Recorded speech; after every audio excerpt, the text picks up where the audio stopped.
We are going to transition into our work session for June 2nd, 2026. And the first item is clarification of agenda items.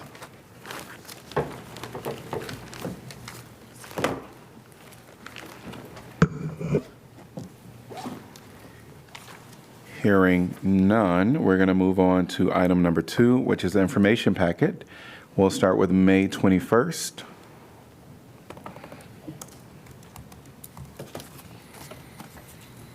We'll move on to May 28th, and there are 2 items, IP4 and IP5, that we do want to talk about. Are there any other items that council want to discuss before we talk about those 2? No, sir. Okay, we'll start with item number IP4, sorry. And this is just the memo from the city manager on Orchard Court Occupant Transition Plan.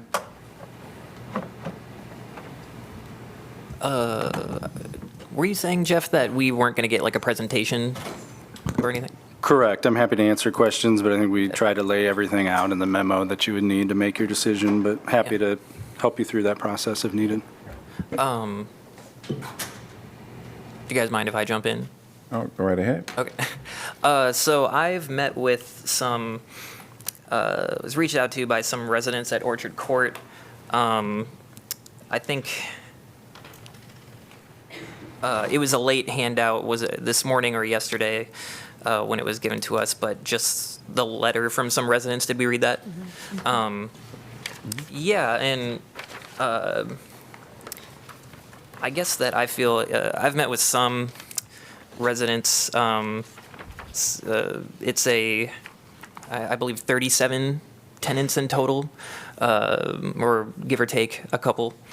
And I think that when it comes to moving in Iowa City, it's hard for tenants, even on a regular cycle. But on a cycle, outside of cycle, with short notice, it's extraordinarily difficult, especially when there's uncertainty about, from what I understand, some tenants got a letter that says, hey, something is going to happen, but we're not giving you the notice yet, but like be prepared, but not yet. So it's led to a lot of folks not understanding when they're going to be kicked out and trying to make arrangements and scrambling to find housing. A couple folks that I talked to are being forced to like move into houses that are too expensive for them, so now they are going to be more cost burdened, especially considering that a lot of the housing that's going to be demolished or potentially could be demolished because of the new development.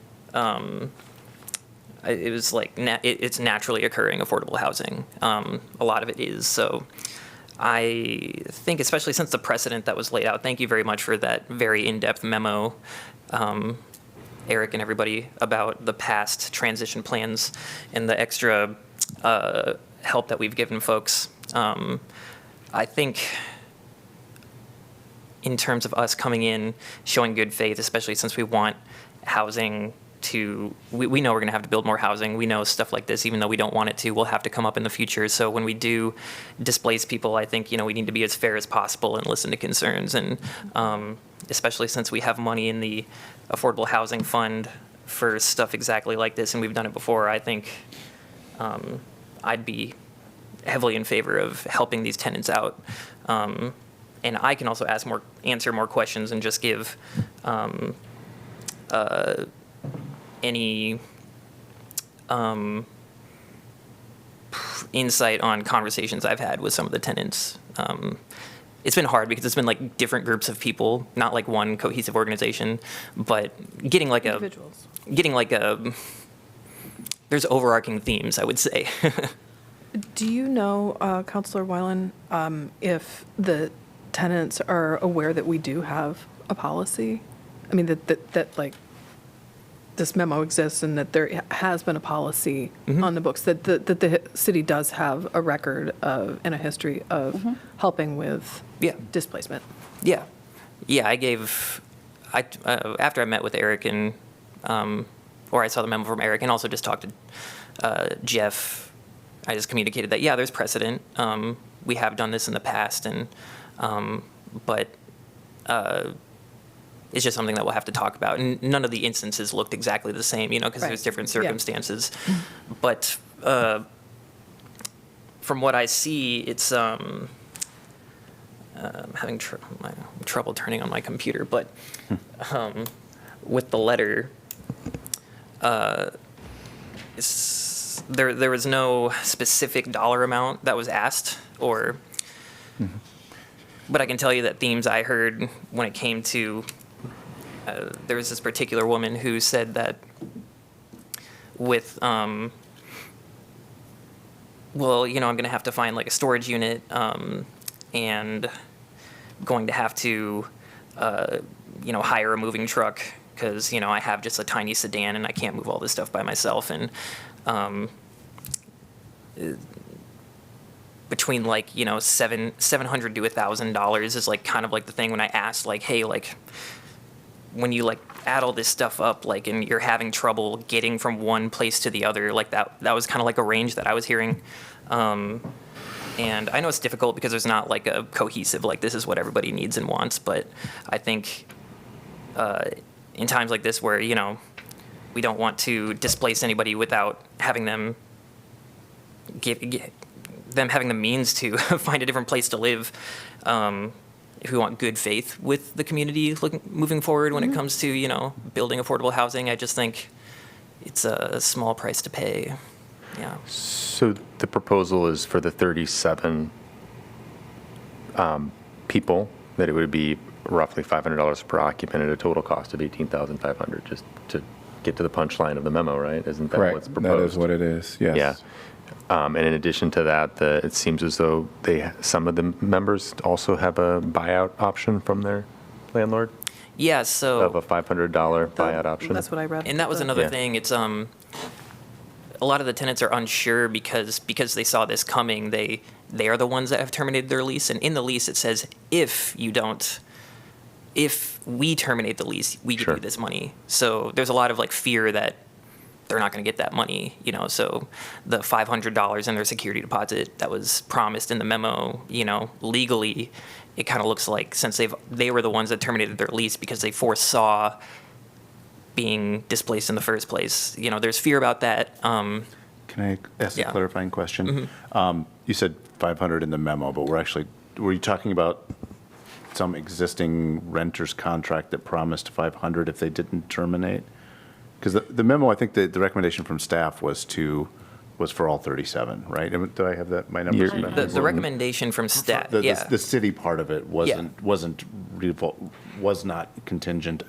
Correct me if I'm wrong, please, city staff. Mm-hmm. The city part of it is not contingent upon whether or not they've already self-terminated Correct. their lease. Yeah. So that part is What we have control over. the part that we have control Yes. over Yeah. is not contingent upon What we that. want to give them, yeah. And when I read the staff memo, they didn't recommend a certain dollar amount. They just said, if, for instance, it was $500, you can do whatever you want. But, so I can say that when I talk to people, it was like between the $700 and the $1,000 range is when people added everything up, and they were just like, this is me getting from A to B. This is me filling in the gap. Those are the numbers I heard on average. And it does sound like they would have that opportunity if they would be at 1,000 if they were terminating their lease.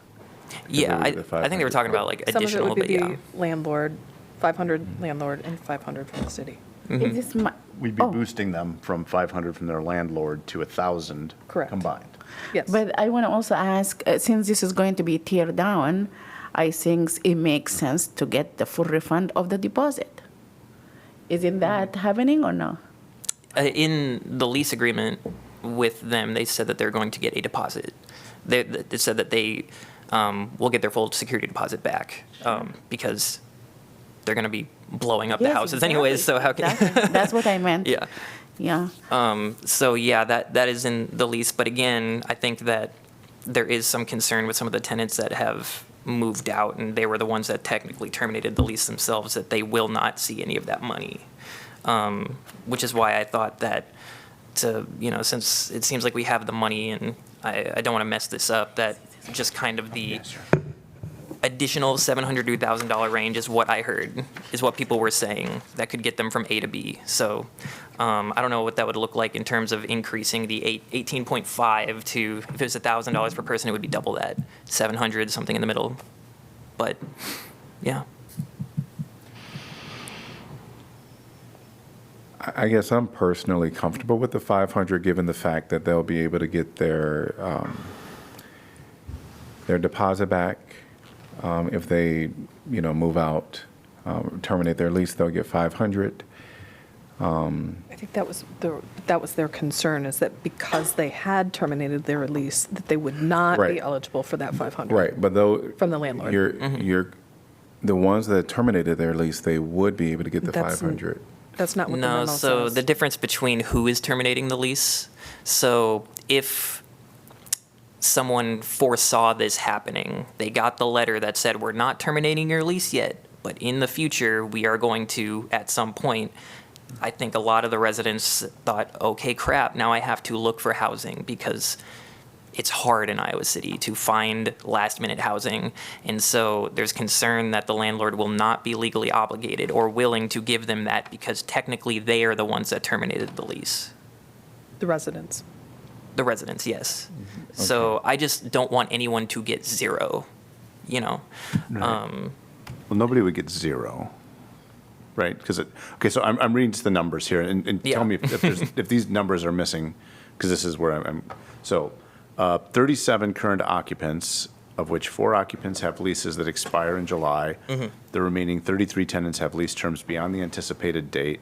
For simplicity purposes, staff suggests any relocation be limited to the 37 occupants identified. So, and you can read, I know your computer's not working, so if you want to thank read off my screen, you absolutely can. All occupants receive the equal. So, we can choose, set our amount.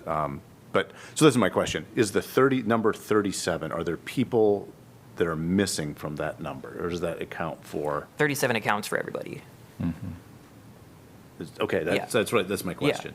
So but from our end, well, we don't have any, we're not talking about the contract, the lease agreements. We're talking about this, our help, our help to these 37. Yes. We're not talking about whether or not all 37 would be, get the thing from the landlord. Correct. Okay, so we just don't know that. We just don't know that there's concern, right? Sure, no, I'd be concerned too, and that's reasonable. Because, I don't, when I'm dealing with things in my lease, I don't consider things like, will they be nice to me?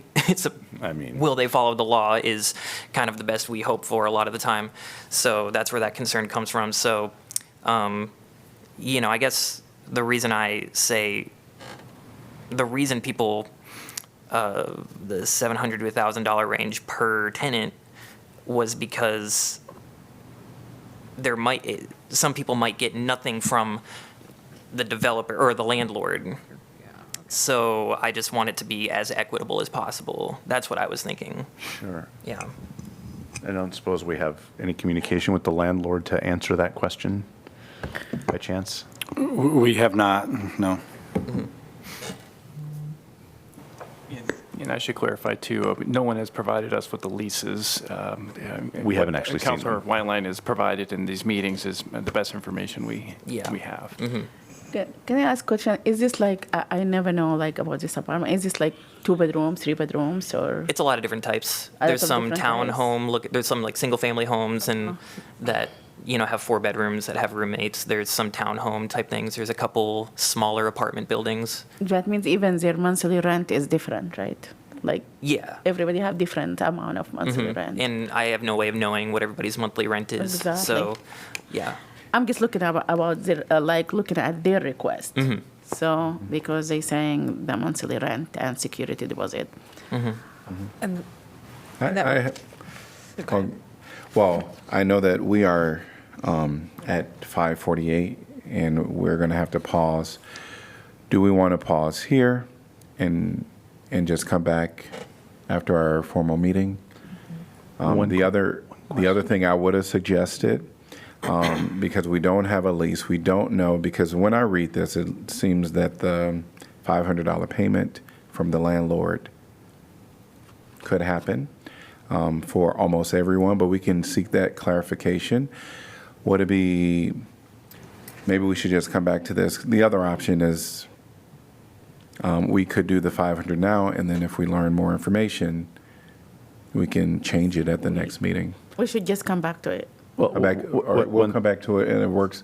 We're going to pause, we're going to, Mr. Mayor, it's Yes. on the consent agenda for the regular meeting, so if we don't finish the discussion here, how does that impact?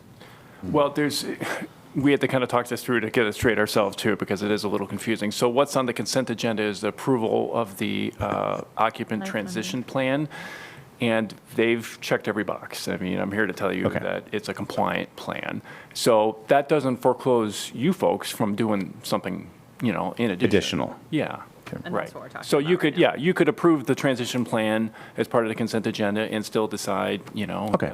that Yeah. you'd like to do more. All right, I just didn't want to Yeah. This isn't your single chance. And it would it be germane for us to talk about this during that budget, or during that regular agenda item? Well, I wouldn't want to go too far. I mean, you can just indicate that this is the subject of a different discussion, but I would really probably want this discussion to continue in a work session. setting. Okay. Yeah. Sure. And sorry, go ahead. And I was going to say, and certainly anybody from the public that wanted to speak to the item on the consent agenda and share information with the council, that would be the opportunity to do that. So, which will be coming up probably in the next 15, Sure. 20 minutes. And one thing I do fear about, it seemed like there was anxiety that, so I guess I would be okay with, if people are on board with the 500 that was discussed, and then if we hear, yeah, after the So- meeting, I yes, think it's yeah. great. so what we'll do is we'll go to recess for the work session, and we'll be back after our formal meeting. We are returning to our work session. It is still June 2nd, 2026, and we are discussing item number, our work session item, and IP number 4 from the May 28th information packet. So we're on item number 2, and we'll just continue that discussion. Okay. Councilor Wyline and I had the opportunity to chat briefly with the residents in between meetings, and going to be providing us with some additional information. And my thought is I'd be comfortable doing a couple of different things. One would be just waiting and getting that information, letting city staff take a peek at it, and continuing with this discussion at the next work session, or going ahead and say, we'll go ahead and be okay. I'd also be okay moving forward with the 500, and then depending on the information we get, we could revisit that in the future. So those are the two things that cross my mind, but that's just me.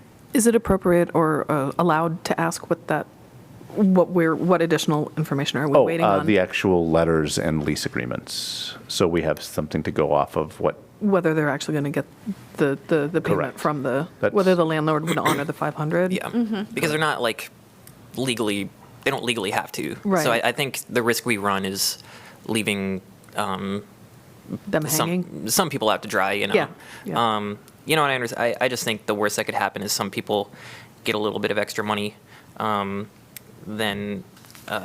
I think erring on the side of caution, so no one gets completely screwed over,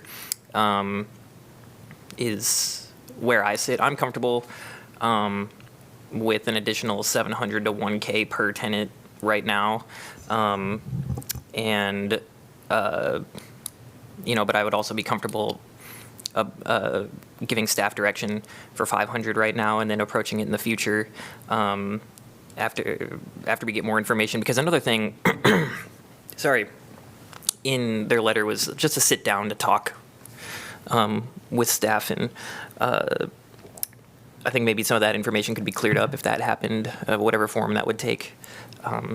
Is that wouldn't necessarily need to be contingent on, they could get, are you Correct. saying? A separate in- issue. in Yeah, it separate before- issue, yeah. Right, okay, okay.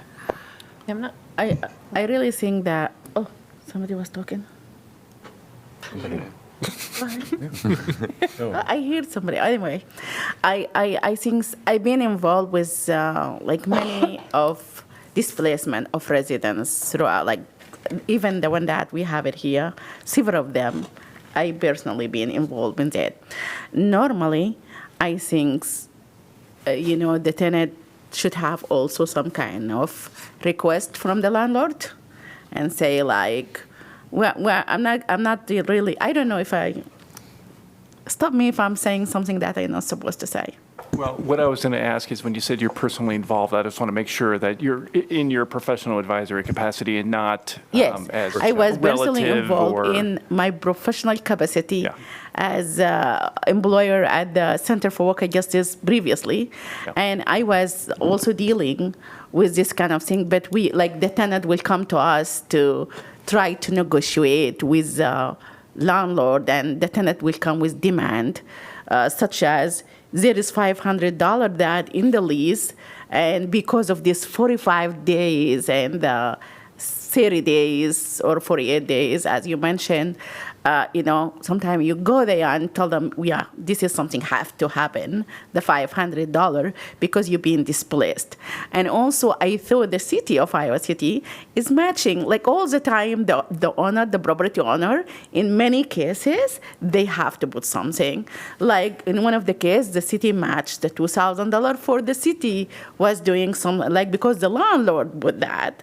And another time, it was like $1,000, the city gave out the tenant some kind of deposit and some moving fee. So we're being seeing like something more than $500 in most cases that the city dealt with. I guess when I mentioned that, that's why I don't want us to just cap it at the $500. And also in the same time, I would like to make sure the tenant go to the landlord and say, you're asking those people suddenly to do that. And keep in mind, those people who are renting there for a long time, I don't know how much is the deposit. They put it a while ago, even if that deposit will be equal to today's deposit, because the market rate, the rate is really high. I really think we should do the same thing. We should have access for them for application fees, the same thing that we have access to as a tenant for application fee, and we should do some kind of deposit or something like that, and also encourage the tenant to go to the landlord and ask for something, for the $500 at least. I think for me, the main thing is to not wait. Yes.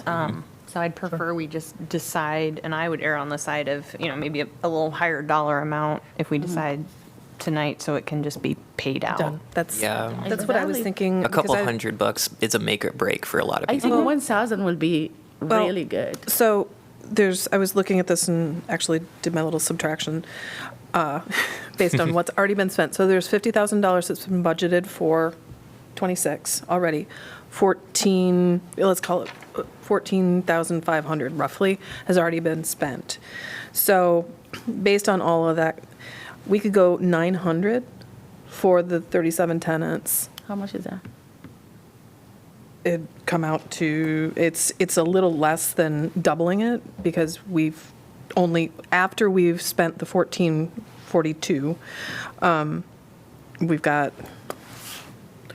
35,558. So we could give them 900, which is really close to the 1,000, and have it Fit within the budgeted. budget. And I also completely concur that let's do this sooner rather than later, because as hard as it is to find something, if in fact some of these tenants find something, but then they're like, but you got to wait because the city's going to pay this out. I promise I'll get the money for you. They're going to be like, well, yeah, right. Yeah. It's not going to happen. So let's give them the point. money that they can actually use. I mean, that's the whole point. Yeah. And if it's dribbled out, that's not going to be useful at all. So that's excellent point. my inclination. I just had a process question, Jeff. You mentioned in the memo, or you and y'all mentioned in the memo about recommending going through a separate party to do this. Can you just run by me exactly what that would look like? I think we just requested that flexibility, not knowing where you were going to go. So for example, we don't really have case management capacity to assist people in finding a new location. If that's not part of the equation, then we're probably not going to need a third party to administer that. So I just left that in there, not knowing where this conversation would go. Okay, I see. Because this is a lot less capacity lifting if it's just cutting a check and not coordinating anything else. That's correct. Okay. I mean, I think fitting it in within the budget, Megan, like so nothing else has to be budgeted, is a really good idea, and that's like, yeah. It's close to I think that we can make it 1,000. 1,000. I just want to ask you, Jeff, on the Hawkeye Trail Park, where we get the money from? You kind of have the sources for many of them, but for that one, is this the emergency It was the also? emergency portion of the Affordable Housing Fund.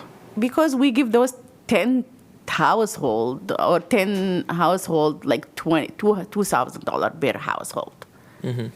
And in another like displacement, we got $1,000 plus the double security deposit. And right now, Jeff, if we trying to give at least 1,000 per tenant, where we get that money from? The same source, the emergency portion of the Affordable Housing Fund. So that fund was used for Hawkeye, the Hawkeye Trailer Park, as you mentioned. The 2024 displacement was related to Housing Choice Voucher Program. So that those funds were not from the Affordable Housing Fund. Those Yes, were I from saw the that. Housing Authority. But in this case, we'd be looking at that emergency fund. And even when we created this Affordable Housing Fund back in the 2016, 2017 timeframe, we have always set aside 5% for emergencies, and those have generally been displacements that the city's been associated with in some way, shape, or form, or nonprofit emergencies. Yeah, and since the displacement will happen in a new fiscal years, isn't that means we have $50,000 sitting there? Come July 1, there would be Yes. a new 50,000, yes. Our intention Plus- would be to try to get these checks out before the end of the fiscal year, though. Yeah, but plus this one, right? Correct, yes. So come July 1, there'll be another 50,000. I really encourage at least to give out $1,000. I just feel like everyone here is going to try to one-up everyone, and I did my final offer. Yeah, because yeah, we've been so- giving people more than that. right, and they're all different situations, and the cities, I mean, getting moved out of a trailer that you owned and can't take with you is different, but I don't know. I just feel like there's a Same one-upmanship happening here that I think we should be thinking a little bit about. Also, we want to help, we all want to help, but I think we're all just kind of deciding what the correct dollar is. I liked the idea of fitting it in our current year budget and spending it right now. Like I was very attracted to those two things, to get money to people right now. But I think too that, and also just being prudent, because every dollar we spend now is a dollar we don't get to spend on permanent affordable housing in the future. well, I That's think another that, way to think about it. And draining that fund now, knowing that it will reset in less than a month, Yeah. actually makes me comfortable draining it. Right. You know, as opposed to like if we were doing the same conversation about draining it in August, you know, and knowing that we'd have then 11 months left before before the reset. And for what it's worth, actually, I mean, it refresh. could even be, I mean, we could truly drain it down because, and get close to the $1,000 because Yeah.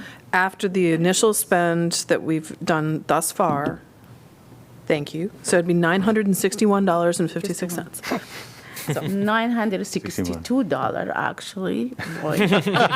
There's a one-upsmanship. Anyway, I'm out. the I'm difference out. is not. But yeah, I mean, the let's difference drain it, really is not let's that drain big. it, let's give it, let's Yeah. do it. And whatever I that think so. It divides out to, is that the direction? Just That's what that would what's left? divide to, yeah. Yeah. I Yeah, just, and- I do agree that at the same time that we're going to reset in July, the way all this goes is that there's going to be a need for us to have emergency money for Yeah, housing no. next year too. Yeah, yeah. So I like the idea of being able to do very close to what Oliver had proposed and Yeah. on the upper limit, and then, and in one batch. And I appreciate, or I understand that, you know, just one counselor having meetings with a distangled group of folks is, you know, wish you had a little bit more solid stuff, but I can just tell you, like, that is definitely fits within the range of, like, what people were asking for, you know. So, that's like the most concrete thing that I can bring to it. So I think that that is agreeable for sure. I think I would make it less of a headache for staff. I think that would provide the relief people are asking for. And I really do think, we can always wait like, oh, will there be a worse emergency in the future? But, I really do think that this type of stuff is really important if we want to continue to be bold about affordable housing like we have been. Because, like I was saying earlier, things like this are going to happen, unfortunately. And so if we, in good faith, like, treat tenants with respect and see that, when things like this happen, that we're not going to screw them over and we're going to be compassionate and treat them well, then I think we'll see less pushback and I think people will trust the city more. After I did the math, I really thought it's 700 because he was saying 700, but I think 962.116 is not bad. Not bad. Close enough. Close enough, So yeah, I think it is close to my 1,000. I feel good about that. But I really, is there any way, if that's not good, tell me.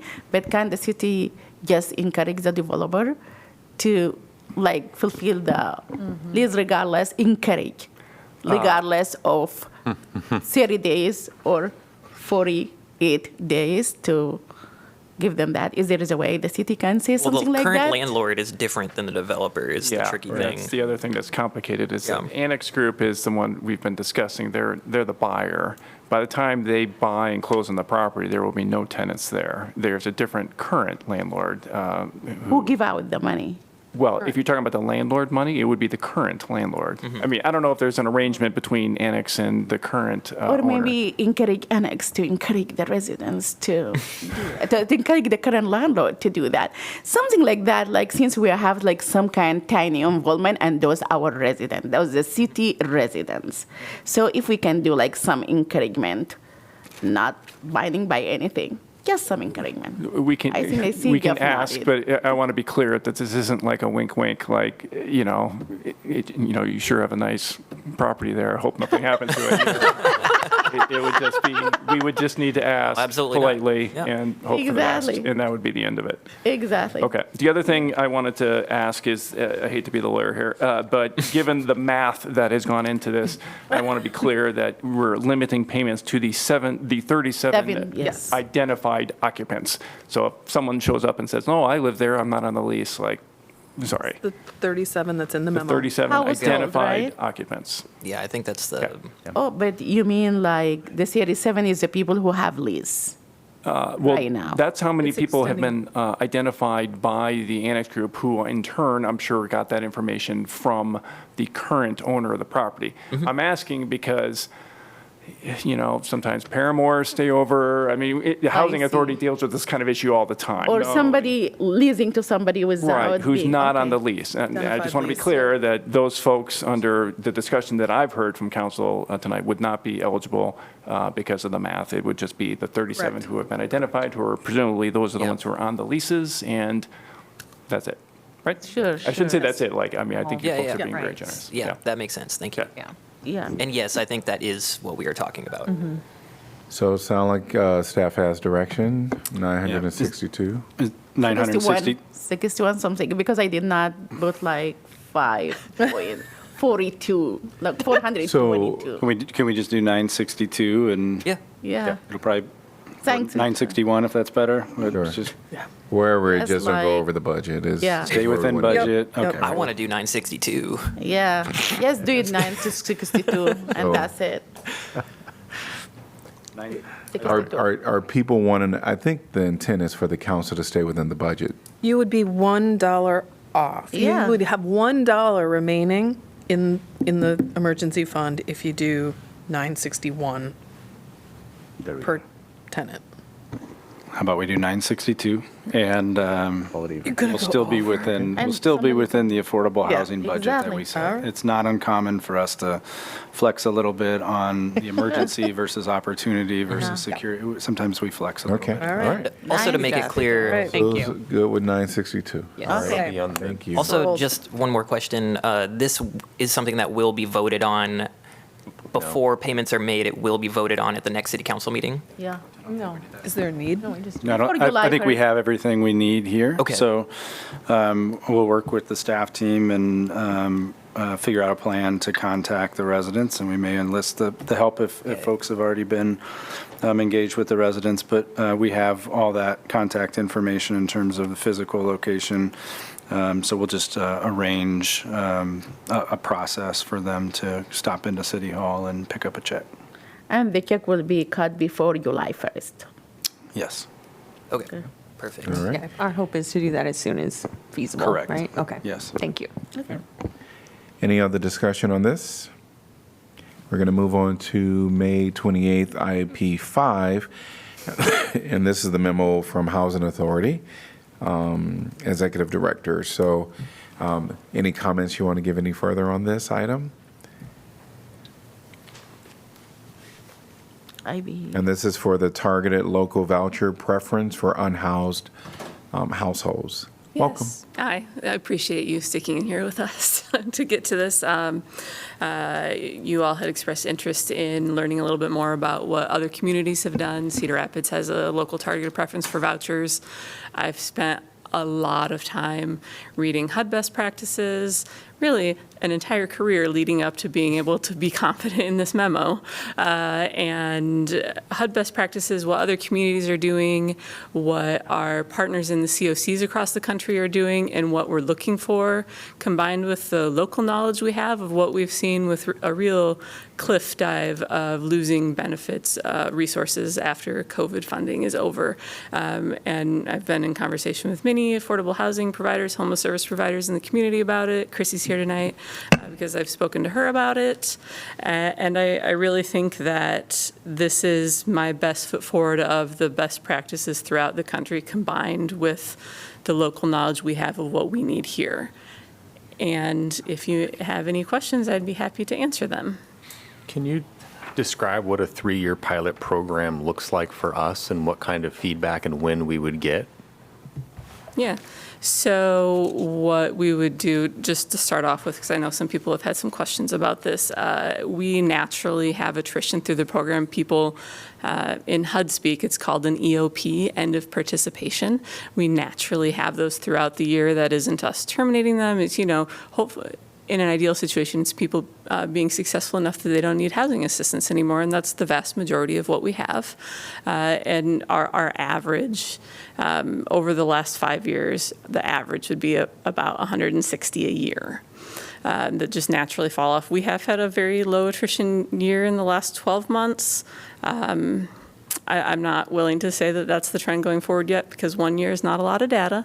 But what we know is we could take those vouchers as they turn over. Say in March we had 16 vouchers turn over, and this pilot program would say we're going to take 25% of those. So in April we could say we have 4 vouchers to dedicate to the homeless response system. So for the course of the 3 years, we would, as they're available, be able to issue those through coordinated entry. And track them. So coordinated entry, and Chrissy can speak much more eloquently about this if we ask her to, but coordinated entry is tracking all the things that we want to see already through the homeless management information system they use. It's called Service Point here in Iowa. And we would be looking at rates of return to homelessness, or for the vouchers we would dedicate to homeless prevention services, rates of engagement with further homeless prevention services. We can go more in depth to the Housing Authority. We collect a phenomenal amount of information because of the federal requirements. And we recently transitioned to new software, and I survived it. So we have a lot of great tracking options now. I would suggest we track things like moves. If people are moving, one of the things that we really see in stable households is they're not moving every year.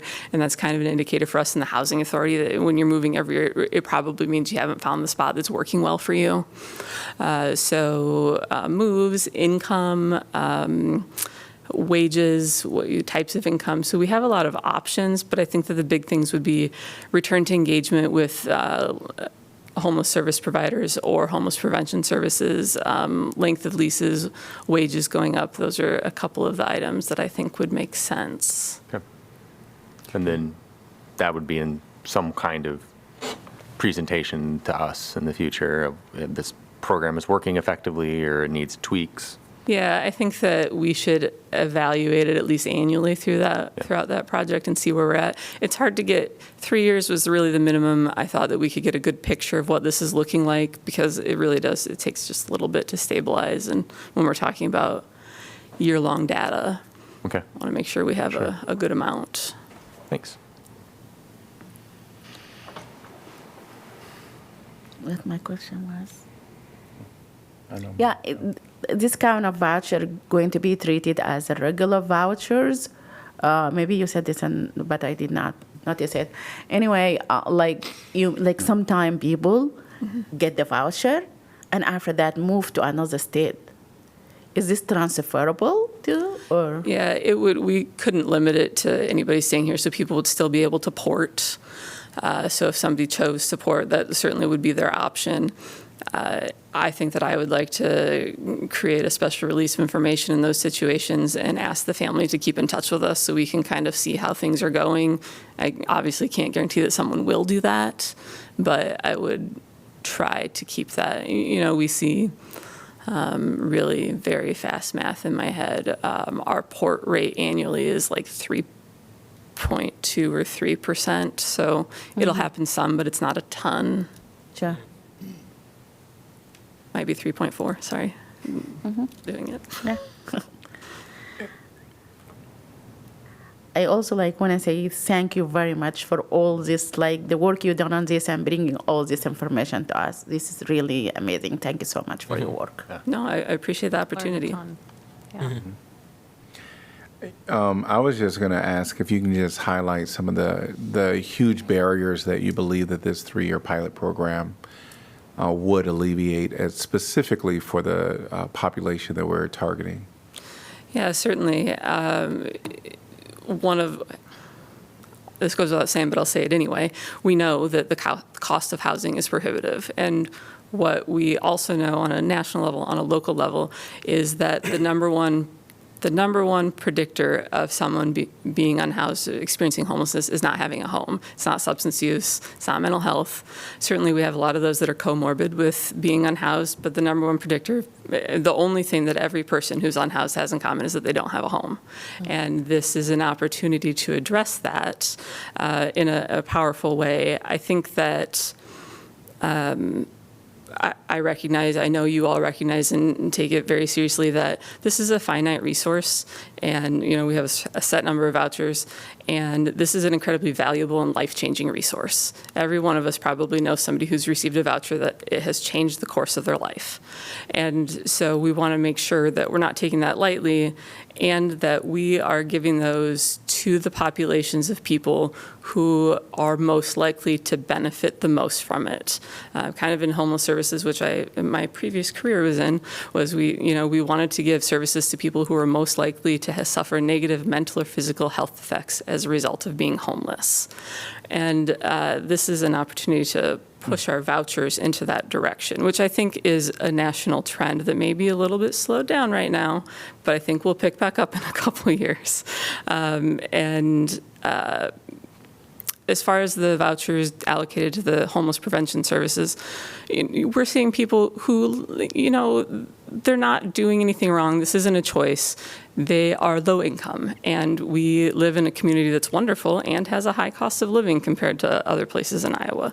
And this is an opportunity to stabilize them before they enter the homeless response system. So that does two things. It stops a flow of unhoused households into the homeless response system. So Shelter House is ideally having fewer literally homeless households to deal with. And it's helping stretch homeless prevention dollars further because we're not going to the well repeatedly for the same family, and perhaps we can provide that limited intervention. It's essentially increasing the intervention level to try to be more equitable in providing services.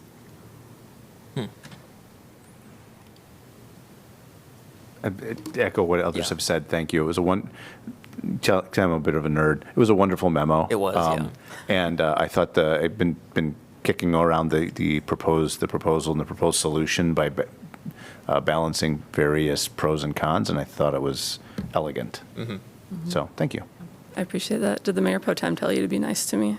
No, I did not. No, No, it's no. really cool that we're having this sophisticated of a conversation as well. I don't know that, at least, not to speak for my colleagues, but I think even a few years ago, this would have been a heavier lift for us to even comprehend. So thank you for laying it out so well, and thanks to all our staff and the community providers who've been educating us as well. Built into the pilot, are we expecting some types of updates through the years? It's been a year, here's how it's going, or is that up to us? Or It would be up to you, but I think that would be very reasonable. okay, Yeah. yeah. I kind of when I ask you about the priority being given based on documented engagement with the local homelessness prevention resources, including but not limited, even though you said included but not limited, to shelter house, Johnson County General Assistance, eviction prevention programs, and repeated housing crisis intervention. Why we don't just say documented with through the coordinator entry instead of naming some organization? Yeah, I wanted to clarify, Johnson County Social Services doesn't necessarily put the people they help with homeless prevention dollars or rent assistance into coordinated entry, and oftentimes those are households that we really need to be reaching, so I wanted to make sure it was inclusive of that piece. And in the future, they may utilize coordinated entry, and then that would be, a moot point, everything would be in there. I just wanted to make sure, when that is one of our go-to spots for rent assistance, to make sure that we are including involvement with them. Yeah, because some of them will be through DVIB, some of them will be United Action of Youth. There is many. Yeah, for sure. Any other questions? All right, thank you. All right, so I guess the direction that staff is needing is this kind of something that the council is wanting to go for? Yes. All right. Proceed as the memo outlines. We'll plan on an annual update after a year after it's launched. All right. Sounds great. Sorry, what is the Sooner if they timeframe? want. Yeah, when If is there's the something launch? exciting, you can always tell us. We're probably looking at mid-fall launch, about October launch. Okay, cool. Great. Yeah, the sooner is better. Thank you. Thank Again, Yes. thank you, Tracy. Thank you. Yeah, thanks to That Shelter House goes. also Yeah. for being here. Thanks. All right. Any other discussion on IP5? We're going to move on to item number 3, council updates on assigned boards, commissions, and committees. We had a Better Together 2030 meeting recently. That was a really, really great, engaged discussion that ended up kind of focusing on how, going back to the original vision of the organization and how it came about, and talking about who are our really solid community partners now. Is there more we need to be doing for, continued collaboration, reaching more people? And one of the themes was trying to get better buy-in from the University of Iowa, because they, at the beginning were all in on the vision, and now maybe not so much. So it was a very robust conversation and very direct, straightforward, and really interesting. So Last week, there was an MPO meeting, so everyone, I think other than, missed it. Mayor. yeah, so TAP plan is approved. Minutes are recorded. Great. And there was a meeting, right? It was I wasn't able to attend last. I think the MPO JC meeting is what Councilor Mo was Yes. talking about, and I Yeah. stood in You for were- you. Yeah, you were there as him. Right. Or vice versa. See, as You were covered. You were good. Great. And I think the only other thing is their polls close in 44 minutes. It is Election Day, so if somebody's listening and hasn't voted, you've still got a little bit of a window. there you go. All right. Hearing nothing else, we are adjourned from our work session, and good night, everyone. Night. Night. Thank you.